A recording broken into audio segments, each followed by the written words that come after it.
নমস্কাৰ ছাত্ৰ ছাত্ৰীসকল সুস্বপ্নাছ ক্লাছেছ ফৰ ক্লাছ 9লৈ তোমালোক সকলোকে মই সুস্বপ্নাই স্বাগতম জনাই আজি তোমালোকৰ পাঠ্যপুথিৰ অন্তৰ্গত সুগন্ধি পখিলাৰ কবি হীৰেন ভট্টাচাৰ্যৰ মোৰ দেশ এই কবিতাটি পঢ়িবলৈ আগবাঢ়িছো।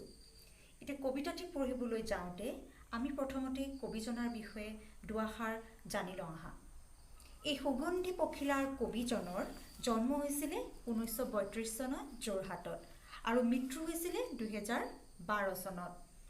এখেতে বিভিন্ন চহৰত শিক্ষা গ্ৰহণ কৰিছিল আৰু গুৱাহাটীৰ ভোলানাথ বৰুৱা কলেজৰ পৰা তেখেতে আইএ পাছ কৰে। আৰু মই তোমালোকক প্ৰথমতে কৈছোঁ এখেতক সুগন্ধি পখিলাৰ কবি বুলি কোৱা হয়। তেখেতৰ উল্লেখযোগ্য কবিতা পুথি আছিল সুগন্ধি পখিলা।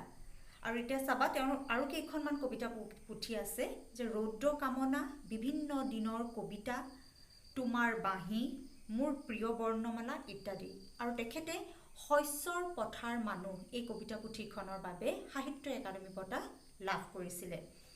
এতিয়া আমি কবিজনৰ বিষয়ে দুআষাৰ জানিলোঁ। এতিয়া আমি আহিছোঁ কবিতাটোৰ ভিতৰলৈ।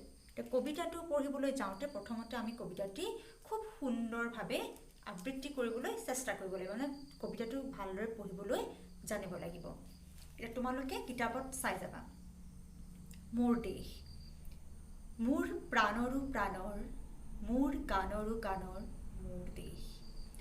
মোৰ প্ৰতিটো কামেই, মোৰ প্ৰতিটো চিন্তাই এই দেশৰ বুকুত ৰচে শইচ সোণোৱালী ভৱিষ্যতৰ সপোন। মোৰ জীৱনৰ আহে আহে, মোৰ যৌৱনৰ কহি কহি সেই সপোনৰ কণদল।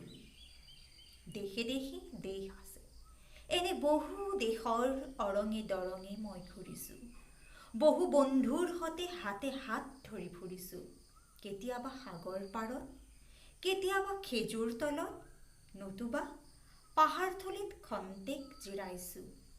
বন্ধুৰ সতে প্ৰাণ খুলি প্ৰাণৰ কথা পাতিছোঁ। তাৰপিছত আকৌ আৰম্ভ কৰিছোঁ নতুন যাত্ৰা। এনে বহু যাত্ৰাৰ শেষ মোৰ দেশ, যাৰ বুকুৰ উমে মোক দিছে ভালপোৱাৰ আনন্দ, যৌৱনৰ প্ৰাচুৰ্য, জীৱনৰ নতুন অৰ্থ। এই দেশৰ প্ৰতিটো পুৱাই মোলৈ লুকাই আনে ঐশ্বৰ্যৰ বিপুল সম্ভাৰ। প্ৰতিটো সন্ধিয়াই বৈ আনে স্নিগ্ধ ফুলৰ সুবাস। প্ৰতিটো ঋতুৱেই মোক দি যায় জীৱনৰ আশীৰ্বাদ। এই দেশৰ বাবে মই জীয়াই আছোঁ। এই দেশৰ বাবে মই জীয়াই থাকিবলৈ মৰণ পণ কৰিছোঁ। ৰণুৱা, বনুৱা, হালোৱা এই সকলোৰে মাজত মই আছোঁ মোৰ দেশৰ বাবে। অনৈক্যৰ মাজত ঐক্য হৈ, বিৰোধৰ মাজত সংহতিৰ সম্ভাৱনা হৈ মই আছোঁ। জীৱনে মৰণে শয়নে সপোনে এই দেশৰ আহ্বান মই শুনিছোঁ। শত্ৰু মিত্ৰ সকলোকে মই চিনিছোঁ। সিহঁতৰ অন্তৰ মই বিশ্বাসেৰে জিনিছোঁ। শান্তিৰ চৰাইজুৰিক আজলি ভৰাই মই দিছোঁ ভঁৰালৰ এমুঠি ধান, পৰাণৰ একোটি গান। মোৰ দেশ, মোৰ কল্লোলিত সপোনৰ উত্তাল তৰংগই মোক লৈ যায় গভীৰৰ পৰা গভীৰতলৈ, আদৰ্শৰ কঠিন পৰ্বতমূললৈ।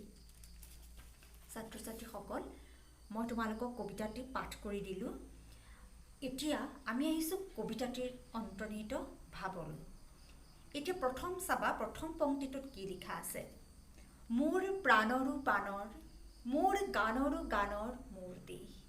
ইয়াত কবিয়ে কি কৈছে যে কবিৰ কাৰণে দেশখন তেওঁৰ প্ৰাণতকৈও অধিক মৰমৰ আৰু এটা অন্তৰ স্পৰ্শ কৰা গানতকৈও অধিক ডাঙৰ। তেওঁৰ ইয়াত দেশপ্ৰেমটো ভাৱ জাগ্ৰত হৈছে। তেওঁ নিজৰ দেশখনক যে ভাল পায়, তেওঁ প্ৰাণতকৈও অধিক, এটি অন্তৰস্পৰ্শী গানতকৈও বেছি, সেই কথাটো ইয়াত উল্লেখ কৰিছে। মোৰ প্ৰতিটো কামেই, মোৰ প্ৰতিটো চিন্তাই এই দেশৰ বুকুত ৰচে শইচ সোণোৱালী ভৱিষ্যতৰ সপোন। এতিয়া কবিয়ে কি হৈছে, নিজৰ দেশখনৰ সমৃদ্ধিশালী কৰাৰ ক্ষেত্ৰত সপোন দেখিছে। কেনেকৈ সপোন দেখিছে যে নিজৰ দেশখন শইচ সোণোৱালী হৈ থাকক। চাৰিওফালে শইচ সোণোৱালী হৈ নিজৰ দেশখন সমৃদ্ধিশালী হওক তাৰেই সপোন কবিয়ে বুকুত বান্ধি ঘূৰি আছিল। মোৰ জীৱনৰ আহে আহে, মোৰ যৌৱনৰ কোহে কোহে সেই সপোনৰ কলৰোল। এতিয়া কবিয়ে কি কৈছে যে কবিৰ জীৱনৰ আহে আহে আৰু যৌৱনৰ কোহে কোহে কবিয়ে সেই সপোন দেখিছে। কবিয়ে কি সপোন দেখাৰ কথা কৈছে যে কবিয়ে নিজৰ দেশখনক সমৃদ্ধিশালী কৰি তুলিব বিচাৰিছিল, শইচ সোণোৱালী কৰি পেলাই সমৃদ্ধিশালী কৰি তুলিব বিচাৰিছিল। আৰু কবিয়ে সেই সপোন দেখিছিলে কলৰোল, কলৰেপ। এতিয়া চাবা, দেশে দেশে দেশ আছে, এনে বহু দেশৰ অৰঙে দৰঙে মই ঘূৰিছোঁ। এতিয়া কবিয়ে কৈছে যে দেশে দেশে বহুত দেশ আছে আৰু কবিয়ে বহুত দেশ অৰঙে দৰঙে কবিয়ে ভ্ৰমণ কৰিছে। বহু বন্ধুৰ সৈতে হাতে হাত ধৰি ফুৰিছোঁ। আৰু কবিয়ে এনেদৰে দেশসমূহ ভ্ৰমণ কৰি থাকোঁতে বিভিন্ন বন্ধু, বিভিন্ন তেওঁৰ সহপাঠী লগ পাইছিলে। কেতিয়াবা সাগৰ পাৰত, কেতিয়াবা খেজুৰ তলত, নতুবা পাহাৰথলীত খন্তেক জিৰাইছোঁ। এতিয়া কবিয়ে কি কৈছে, এনেদৰে কবিয়ে ভ্ৰমণ কৰোঁতে কেতিয়াবা সাগৰ কাষত, নতুবা মৰুদ্যানৰ কাষত থকা খেজুৰ গছৰ তলত, নতুবা পাহাৰতলীত যেতিয়া কবিয়ে খন্তেক জিৰাইছে, ভাগৰ মাৰিছে, তেতিয়া কবিয়ে বহুত বন্ধুক লগ পাইছে। বন্ধুৰ সৈতে প্ৰাণ খুলি প্ৰাণৰ কথা পাতিছোঁ। আৰু সেই বন্ধুসকলৰ লগত কবিয়ে প্ৰাণ খুলি প্ৰাণৰ কথা পাতিছে। তাৰপিছত আকৌ আৰম্ভ কৰিছোঁ নতুন যাত্ৰা। আৰু তাৰপিছত কি হৈছে বুলি কৈছে তেখেতে, কবিয়ে আকৌ নতুন যাত্ৰা আৰম্ভ কৰিছে। ক'লৈ আৰম্ভ কৰিছে? নিজৰ দেশলৈ। কবিয়ে নিজৰ দেশলৈ পুনৰ যাত্ৰা কৰিছে। তেওঁ বিভিন্ন দেশ ভ্ৰমণ কৰিছে, কিন্তু তেওঁ ক'তোতে তেওঁ নিজৰ দেশৰ নিচিনা ক'তোতে পোৱা নাছিলে। এনে বহু যাত্ৰাৰ শেষ মোৰ দেশ। এতিয়া কি কৈছে, যিমান যাত্ৰা কৰিলে কবিয়ে, যিমান ভ্ৰমণ কৰিলে, এই সকলো ভ্ৰমণৰ শেষত কবি ক'ত উপস্থিত হ'লেহি? আহি নিজৰ দেশত, নিজৰ মাতৃভূমিত। যাৰ বুকুৰ উমে মোক দিছে ভাল পোৱাৰ আনন্দ, যৌৱনৰ প্ৰাচুৰ্য। এতিয়া কবিয়ে কি কৈছে যে বুকুৰ উমে, যাৰ বুকুৰ উমে, অৰ্থাৎ নিজৰ দেশৰ মানুহৰ যি আন্তৰিকতা, হৃদয়ৰ যি আন্তৰিকতা, সঁচা মৰম, ভালপোৱা, এইবোৰ কবিয়ে নিজৰ দেশৰ মাজত পাইছিলে। নিজৰ দেশৰ মাজতে কবিয়ে এইবোৰ দেখিবলৈ পাইছিলে। আৰু কি কৈছে, জীৱনৰ নতুন অৰ্থ, যৌৱনৰ সতেজ পৰিচয় কি কৰিছে কবি, যৌৱনৰ যি নতুন শক্তি, সেই নতুন শক্তিয়ে কবিক উন্মনা কৰি তোলে। আৰু এই সকলোৰে মাজত কবিয়ে জীৱনৰ এটা নতুন অৰ্থ বিচাৰি পাইছিলে।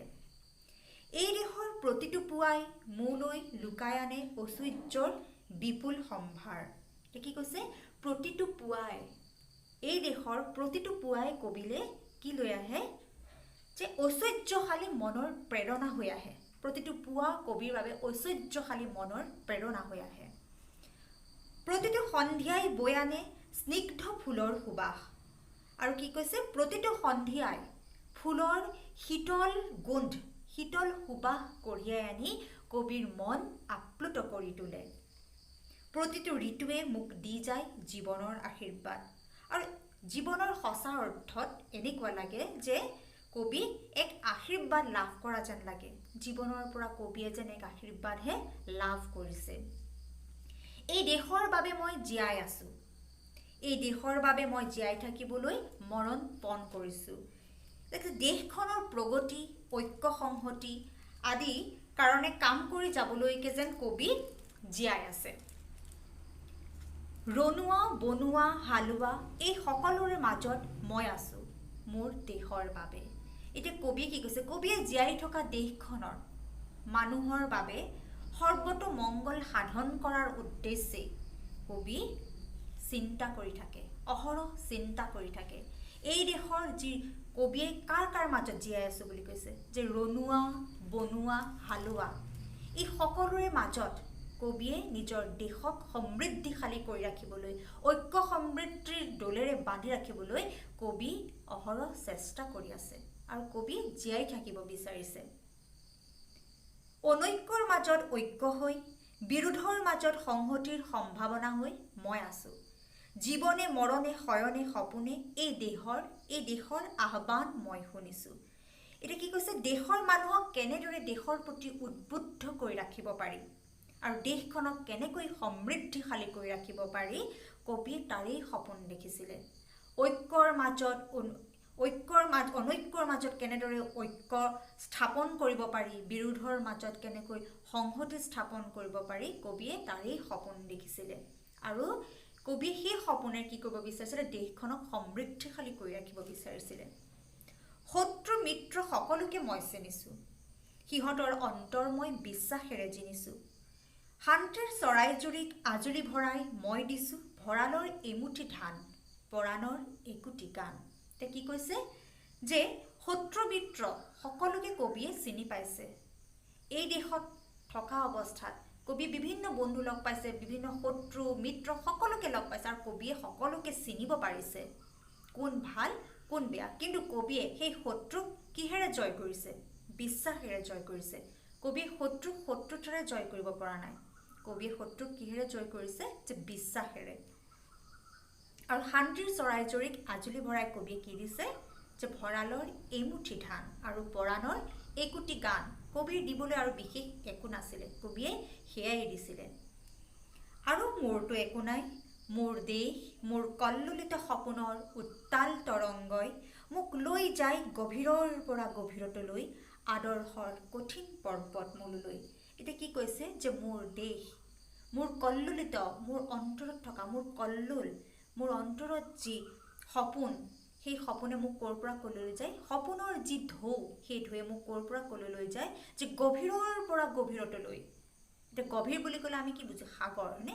গভীৰৰ পৰা গভীৰতলৈ, আদৰ্শৰ কঠিন পৰ্বত মূললৈ। মৰমৰ ছাত্ৰ ছাত্ৰীসকল, ইয়াত কবিতাটিত তোমালোকে নিশ্চয় পাইছা, ইয়াত স্বদেশ প্ৰেমৰ নিভাঁজ ৰূপটো কবিয়ে ফুটাই তুলিব বিচাৰিছে। আৰু প্ৰতিগৰাকী দেশবাসীৰ ৰক্ত প্ৰবাহত যে স্বদেশ প্ৰেমৰ ভাৱটো জাগি উঠে, তাৰ বাবেই কবিয়ে প্ৰচেষ্টা কৰি তোমালোকৰ মাজত এই কবিতাটি আগবঢ়াইছে। মৰমৰ ছাত্ৰ ছাত্ৰীসকল, আজিলৈ ইমানেই। আমি নেক্সট ভিডিঅ'টোত তোমালোকৰ প্ৰশ্নোত্তৰসমূহ আলোচনা কৰিম। ধন্যবাদ।